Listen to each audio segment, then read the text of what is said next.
Thank you very much. Earlier today, I spoke with Prime Minister Ardern of New Zealand to express the sorrow of our entire nation following the monstrous terror attacks at two mosques. These sacred places of worship were turned into scenes of evil killing. You've all been seeing what went on. It's a horrible, horrible thing. I told the Prime Minister that the United States is with them all the way, 100%, whatever they need. We will be there. New Zealand has been a great friend and partner for many years. Our relationship has never been better. And what they're going through is absolutely terrible. So our hearts are with them and whatever we can do. We're grateful to be joined today by the Vice President. Thank you very much, Mike, for being here. Members of my cabinet, devoted public servants, and angel parents. Very important people to me and to a lot of other people. I want to thank you all for being here. Thank you so much for being here. We appreciate it. Thank you. Gone through a lot. As we take action to restore our national sovereignty and defend this nation from criminal cartels, human traffickers, and drug smugglers, crime of all kinds coming through our southern border and other places. But this is the place. This is the place we have the biggest problem by far. And I want to also compliment the incredible people at Border Patrol and ICE and law enforcement for the job they've done. They've apprehended so many thousands and thousands of people that if we had the proper protection, we wouldn't even have to apprehend. They wouldn't be coming in. As president, the protection of the nation is my highest duty. Yesterday, Congress passed a dangerous resolution that, if signed into law, would put countless Americans in danger, very grave danger. The Democrat-sponsored resolution would terminate vital border security operations by revoking the national emergency issued last month. It is definitely a national emergency.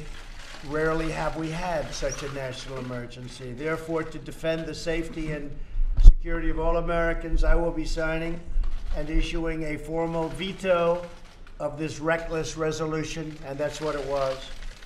And I have to, in particular, thank the Republican, strong, wonderful people, the Republican senators that were on our side and on the side of border security and on the side of doing what they have to keep our nation safe. They were very courageous yesterday, and I appreciate that very much. Congress's vote to deny the crisis on the southern border is a vote against reality. It's against reality. It is a tremendous national emergency. It is a tremendous crisis. Last month, more than 76,000 illegal migrants arrived at our border. We're on track for 1 million illegal aliens to rush our borders. People hate the word invasion, but that's what it is. It's an invasion of drugs and criminals and people. We have no idea who they are, but we capture them because border security is so good. But they're put in a very bad position, and we're bursting at the seams, literally bursting at the seams. What Border Patrol is able to do is incredible. I also, by the way, want to thank our military, because our military has been very much involved, as you know.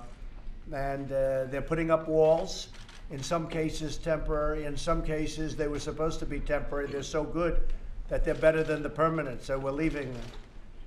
We've really nowhere left to hold all of the people that we're capturing. And we're at a point where we're just going to have to say, with these horrible decisions that we've been handed by people that aren't living in reality, that there's nothing we can do. There's absolutely nothing we can do. We're bursting at the seams. You can only do so much. And the only option then is to release them. But we can't do that either, because when you release them, they come into our society. And in many cases, they're stone-cold criminals. And in many cases, and in some cases, you have killers coming in and murderers coming in, and we're not going to allow that to happen. Just not going to allow it to happen. There has been nearly 2,000% increase in border-related asylum claims over the last decade. Part of the reason is because our country is doing so well economically that people are coming up in droves. The vast majority are rejected, but smuggling organizations making a tremendous amount of money, like they've never made before, are using these people to crash the system. Our immigration system is stretched beyond the breaking point. And as I said, nothing much we can do. We can just do our job and do it well. But there's a point at which, if the Democrats would get in, would be able to make a deal. Literally in 15 minutes, we could make a deal on changing catch and release, changing the horrible asylum laws that are so unfair, changing visa lottery, chain migration.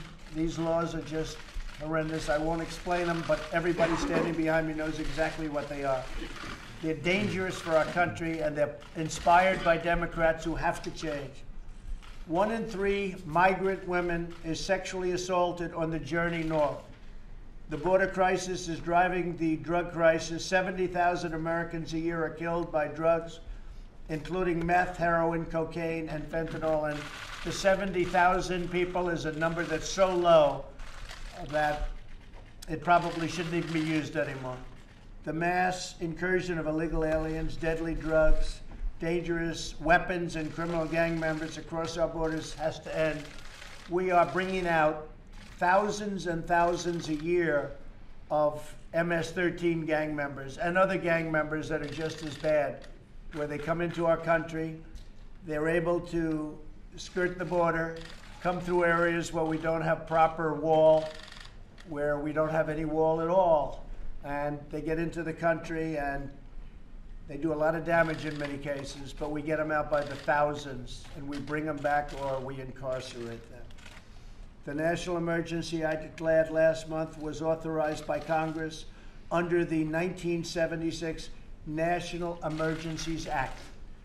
And there haven't been too many that are a bigger emergency than we have right at our own border. Consistent with the law and the legislative process designed by our founders, today I am vetoing this resolution.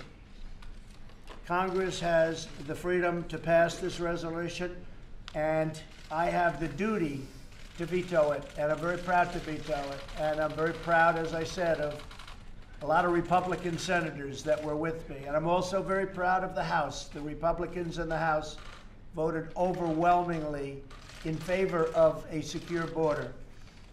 Since 1976, presidents have declared 59 national emergencies. They often involve protecting foreign citizens in far-off lands, yet Congress has not terminated any of them. Every single one of them is still in existence. And yet we don't worry about our land, we worry about other people's lands. That's why I say America first, if that's okay, America first. The only emergency Congress voted to revoke was the one to protect our own country. So think of that. With all of the national emergencies, this was the one they don't want to do.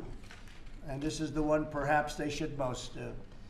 We're joined today by many brave law enforcement officers, including sheriffs and just people that have been just tremendous backers of law and order, which we have to have. We're also joined by friends of mine, Marianne Mendoza, Kent Terry, Laura Wilkerson, Sabine Durden, and Steve Ronbeck.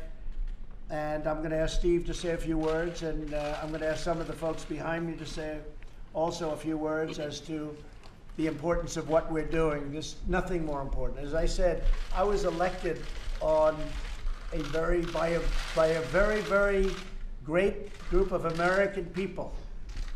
Millions and millions of people, because they want security for our country, and that's what we're going to have. I'd like to ask Secretary Nielsen to say a few words, and then Attorney General Bill Barr, and then I'd like to go to some of the folks behind me, and perhaps you'd have something to say, and then we're going to sign something that's going to give us safety at our border. Secretary? Sir, I just want to thank you and the Vice President for your leadership and your constant support of the brave men and women, not only represented behind you on the very front lines of our country, but of CBP and ICE. The fact that this is an emergency is undeniable. We have not seen this type of flow. As you know, it's predominantly families and children, which means that there's a very unique and dangerous humanitarian crisis at hand, in addition to the security that you just described in your remarks. So we have a duty to know who comes in our country, and we have a duty to ensure that the flow is safe and orderly. That's what you've attempted to do. That's what you've demanded that Congress do.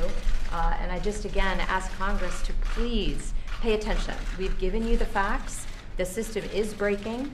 Security is risk, and the very humanitarian protections that we hold dear in this country are at risk in terms of our ability to provide those to vulnerable populations.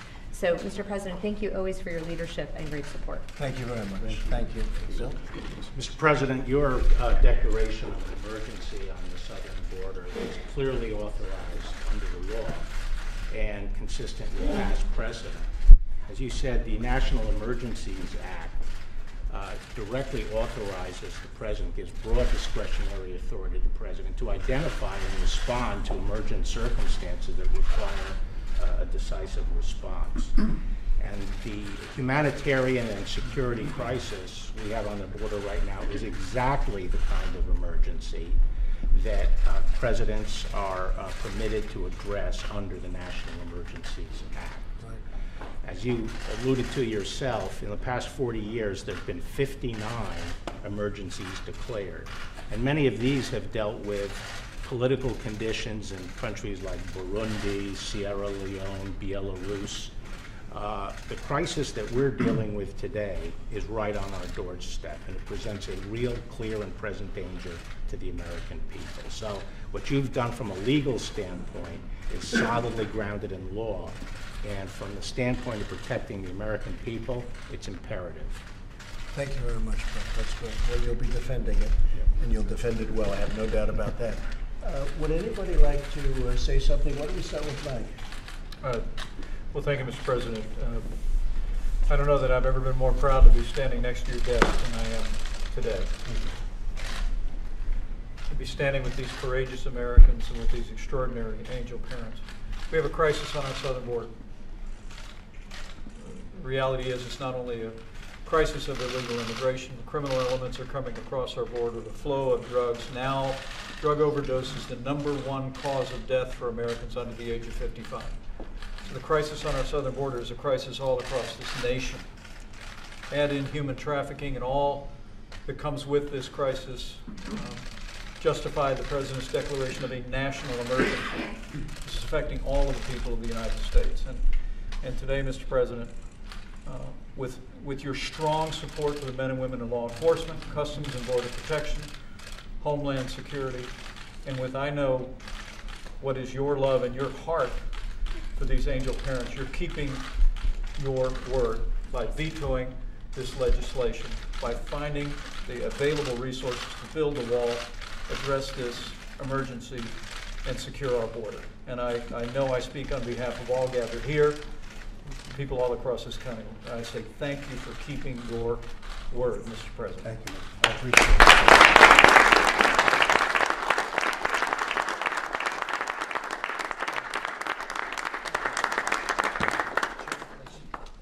Mr. President, thank you so much for a very necessary veto to support public safety in this country. The sheriffs and men and women of law enforcement in this room and across this nation owe you a debt of gratitude for something that we've been waiting for decades. Our hats are off to you again, sir. It's an honor to be here. It's an honor for sheriffs to be involved in this. It's an honor for law enforcement as we fight the drug trade every day in this country and all the things that go along in our business, in our profession, from an insecure border. So again, sincerely, we thank you, sir. Thank you very much. Thank you for being there with me all the way.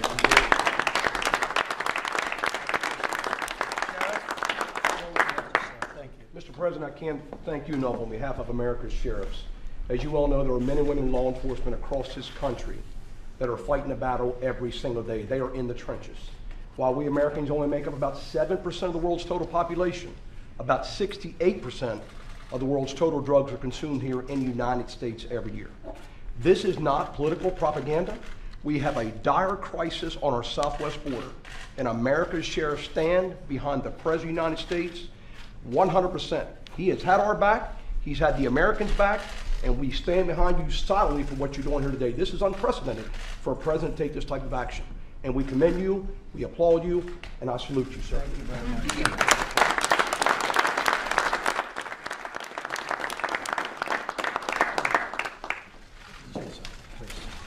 What you've been through. My son was killed in 2014 by a repeat illegal alien criminal allowed to stay in this country.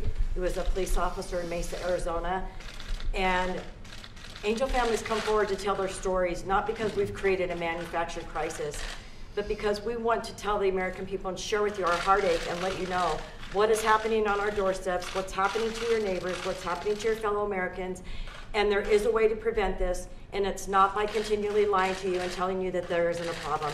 There is a problem, it's a national emergency, and thank you. Thank you. For following through.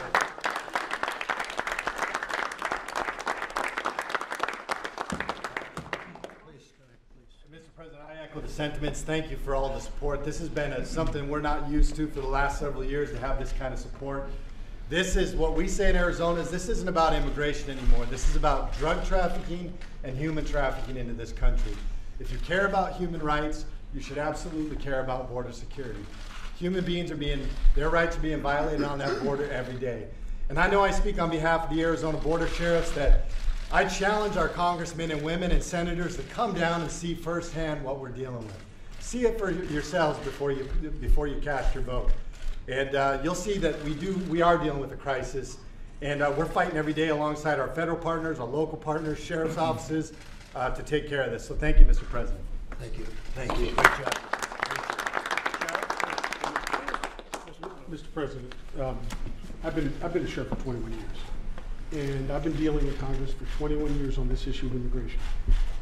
A lot of people have listened over 21 years, but Mr. President, you are the first person who's taken action. And you have given us back our footing in law enforcement, but you've also given the American people back what they deserve, which is to be protected. And signing this today, I can't tell you how much it means to all of us in law enforcement. But importantly, Mr. President, when I hear people say, this is all manufactured, it's all this and that, no, it's not. In my county alone, one city, we have, on average, on second shift in our hospital in Bedford, Massachusetts, 15 to 20 overdoses on second shift every day. And this is going on, that's one example that's happening all over the country. But Mr. President, you have stood up and you've taken the action. And the American people are behind you, we're behind you, and thank you and God bless you for what you're doing. Sheriff. Thank you, man. Tom Murphy? Tom? Where's Thomas? You had a horrible ordeal that you just went through with your son. Mr. President, I'd like to tell you and tell the public that if you don't think it can happen to you or your family, I have a quick story. Yeah. I've been with the state police for over 30 years, working narcotics and gang task forces and supervised those for 22 years. My son grew up with depression issues and some mental health concerns. He's self-medicated with marijuana. At 18, and his father, me, had him arrested a few times along the way. When he turned 18, he moved out the day of his birthday when he turned 18 years old because he knew Dad had rules, and one was no drugs in the house. He moved out, stayed with some friends, got a job. He had a work-related injury where he severed 4 fingers, and he was introduced to opioids. So he was battling 2 things, actually, mental illness and the opioid addiction. Afterwards, he finally came to me, and for the first time in his life, he said he needed help. We sent him to a rehab facility for only 30 days because that's what our insurance would pay for at that time. He came out of rehab, everything was fine for approximately 3 months. The craving was too much for him. He got a hold of some heroin that was laced with fentanyl, and he died on December 13th, 2017. So I'm here to say, as far as stigma goes and narcotics, and it's not going to happen to me, it's not going to happen to my family. My father's a retired minister of 45 years. My sister is in the medical field. My brother's in law enforcement. No one even smokes in our family. No one's ever been arrested. It happened to me, it happened to our family, so it can happen. That's how horrific and addictive this drug is. So anything you can do to help us and families like us is greatly appreciated. It's coming through the southern border, folks. All through the southern border. Thank you very much. Mr. President, thank you very much, sir. This is the first real step in confronting the heroin drug crisis in this country. We're going to make real strides after this. I'm the sheriff of your home of Camp David, Frederick County. Right. We suffer the same problems there, and I'm convinced without what you're doing here today, every county becomes a border county. Thank you, Mr. President. Thank you, Sheriff.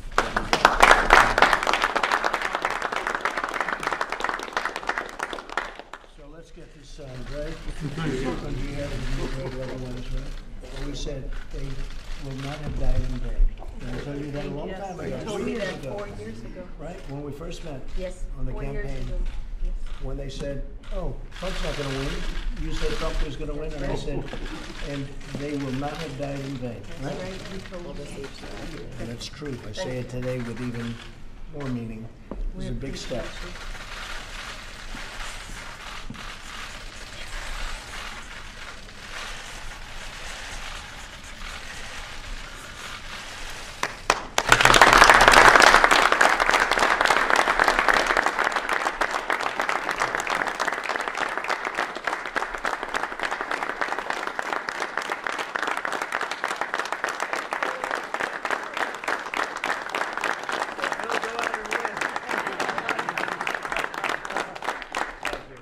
Thank you. That's a big step. We're building a lot of wall right now.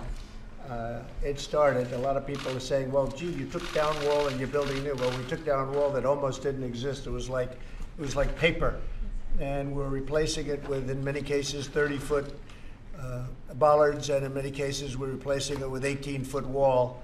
But we have many miles under construction right now, and we're going to be signing contracts over the next couple of days for literally hundreds of miles of wall.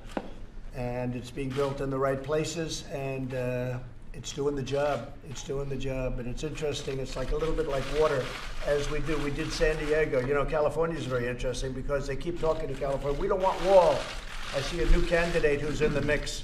He wants to take down the walls. Try that sometime. You'll see what will happen. You'd have tens of millions of people coming in. You see, take a look at Tijuana. Take down that wall. You want to see a mess? Take down that wall. You'll see what will happen. Right now, we have thousands of people are in Tijuana trying to get in. They're not getting in. So as we build it, it gets better and better, but it gets really to a point, and they come to a point, but you can control that point. And this is serious stuff. This is, we're able to do it cheaper, better. It's better wall. It's different from what you've been watching going up. We had to take the old plans. We didn't want to stop. So we took the old plans. We didn't like it. This wall is a beautiful looking structure. It's much stronger, and you can build it faster and cheaper. Other than that, what can I say, right? It's going to be great, and it's going to have a tremendous impact. And on top of that, I have to thank the Secretary and all the people that have worked so hard, because what you do in the Border Patrol, what you do, what those patrol agents and what the ICE folks do, and taking people out of the country that nobody wants to talk to. Even some of the sheriffs say, you know, if you can get ICE to do it, you don't mind if they do it, right, Sheriff? As tough as you are. These are tough people, and they're great people. These are people that the ICE folks that take such abuse from Democrats and some others, they love our country as much as anybody loves our country. So we're building a lot of wall, and we're taking good care of our people, and we're doing, at point of entry, a tremendous amount of work. We're already in contract to buy, they make pretty incredible new equipment for drug detection, where you can find out what's in the wheel of a car, where it is, where it's in the engine, where it's in the hubcaps. I mean, we have some incredible stuff. Plus we have also, we're getting dogs, more dogs, believe it or not. I still say, is that still true? There's nothing replaces a good dog, is that right? We're buying this equipment for very expensive, but we haven't been able, it's true, we haven't been able to match the dog. I've seen out at Secret Service where they showed me the dogs, certain types of German Shepherd, very specific types of dog, but what they do is they'll run by 15 boxes, all empty, except one. And they'll be very, very strongly sealed boxes. And they'll come running full speed and stop like on a dime. They know the drugs are in that box. It's the most incredible thing. So we're spending hundreds of millions of dollars on equipment, but I will say this, it's not as good as the dogs. But as you know, we're getting you, so you can have the best equipment, but we're getting a lot of dogs for the various entry points also.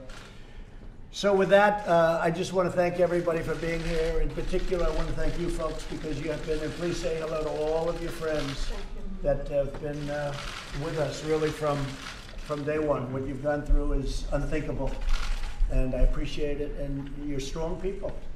You're strong and you're proud, and your kids are, you know, looking down on you right now, and they're very proud of their moms and their dads. You know that, right? They're very proud.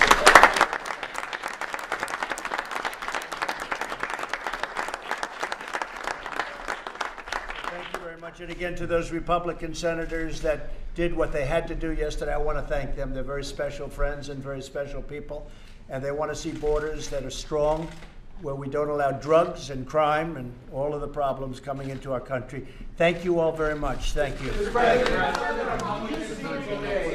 see today white nationalism as a rising threat around the world. I don't really. I think it's a small group of people that have very, very serious problems. I guess if you look at what happened in New Zealand, perhaps that's a case. I don't know enough about it yet. They're just learning about the person and the people involved. But it's certainly a terrible thing. Terrible thing. Yes? Mr. President, for some of the Republicans who voted for this resolution say they support border security but oppose executive overreach. Do you have sympathy for their position? I do. Look, they were doing what they have to do, and look, I put no pressure on anybody. I actually said I could have gotten some of them to come along. I said, I want you to vote your heart, do what you want to do. I'm not putting any pressure. I'll let them know when there's pressure, okay? And I told them that. So when I need your vote, I'm going to let you know. I didn't need the vote because we all knew it was going to be a veto. And they're not going to be able to override. It's going to go very quickly. And we have a great, as your Attorney General just said, the case is a very strong case, very powerful case. It was, I think, actually, national emergency was designed for a specific purpose like this. Absolutely. So we have a great case, and I think it's going very, I mean, ideally, they shouldn't even sue in this case. You want to know the truth. They shouldn't be suing on this case. But they will because they always do. We want border security. We want safety. We want no drugs. We want no human trafficking. Okay? And on just one follow-up on New Zealand, the killer in this tragic incident wrote a manifesto, apparently. Did you see that? Apparently, I did not see it. I did not see it. But I think it's a horrible event. It's a horrible thing. I saw it early in the morning when I looked at what was happening in New Zealand. I just spoke, as you know, to the Prime Minister. I think it's a horrible, disgraceful thing and a horrible act. Okay? Thank you all very much.